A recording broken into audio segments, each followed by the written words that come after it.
અખિલ હિન્દ મહિલા મંડળ વડોદરાની 110 મહિલાઓ દ્વારા લોક વિજ્ઞાન કેન્દ્રના સહયોગથી આગામી વર્ષા ઋતુને ધ્યાનમાં રાખીને દેશી વૃક્ષોના બીજ લઈને સીડ્સ બોલ તૈયાર કરવામાં આવ્યા, જેને વિશ્વામિત્રીના કાંઠાના વિસ્તારમાં લગાવવામાં આવ્યા છે, જેથી તે બીજ અંકુરિત થાય અને આપણી વિશ્વામિત્રી હરિયાળી બને।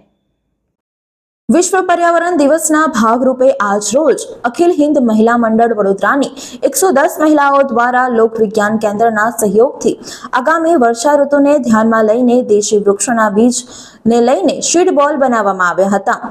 મંડળની બહેનોએ આજ રોજ પર્યાવરણને હરિયાળું બનાવવા માટે હર્ષભેર ભાગ લઈને 1000થી વધુ સીડ બોલ બનાવ્યા હતા। આ સીડ બોલમાં તેઓએ દેશી વૃક્ષો જેવા કે સરગવો, ગરમાળો, શેતુરના બીજ મૂકીને ગોળીઓ બનાવી હતી। આગામી ચોમાસાને ધ્યાનમાં રાખીને જેમ બને તેમ વધુમાં વધુ વૃક્ષોનું વૃક્ષારોપણ થાય તે માટે અને વહુ વિશ્વામિત્રી અભિયાન અંતર્ગત આ સીડ બોલ વિશ્વામિત્રીના કાંઠાના વિસ્તારમાં નાખવામાં આવે તો ત્યાં આપમેળે જ આ બીજ અંકુરિત થઈ ત્યાં હરિયાળી ઉત્પન્ન થાય અને આપની વિશ્વામિત્રી સ્વચ્છ બને અને પર્યાવરણની રક્ષણ કરનારી બને, તે હેતુથી આ મહિલાઓ દ્વારા આ અભિયાન કરવામાં આવ્યું હતું।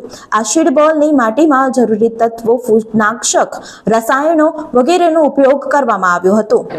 આજે લોક વિજ્ઞાન કેન્દ્ર વડોદરા અને અખિલ હિન્દ મહિલા પરિષદની બહેનો દ્વારા 110 જેટલી બહેનો દ્વારા આજે એક વહો વિશ્વામિત્રી અભિયાનના નેજા હેઠળ સીડબોલ ટેકનોલોજીનો વર્કશોપ યોજાયો, જેમાં વિવિધ જાતના આપણા દેશી વૃક્ષો અને બની શકે ત્યાં સુધી લીમડો, જાંબુ, ઉમરો, બોરસલી, શેતુર જેવા વિવિધ આપણી લોકલ જાતિના વૃક્ષોનું વધારે ને વધારે આચ્છાદિત આપણી વિશ્વામિત્રી જે છે એની કાંઠે વધુને વધુ આ વૃક્ષો ઉગાય, રોપવામાં આવે, એના માટે આજે સીડબોલ ટેકનોલોજીનો વર્કશોપ યોજવામાં આવ્યો, જે આવતા ચોમાસા દરમિયાન એ સીડબોલ જે જ્યાં જઈ શકતા નથી દુર્ગમ જગ્યાએ ત્યાં આ સીડબોલ દ્વારા વૃક્ષોનું વાવેતર કરવામાં આવશે અને આવતા ભવિષ્યમાં આ હરિયાળું સ્વપ્ન સાકાર કરવા માટે આ વહો વિશ્વામિત્રી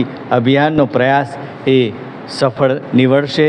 સૌ બહેનોનો અને ખાસ જે અખિલ હિન્દ મહિલા પરિષદના પારુલબેનનો હું ખૂબ ખૂબ આભાર માનું છું કે આ સરસ અભિયાનમાં એમણે પોતાનું યોગદાન આપ્યું છે। Thank you very much.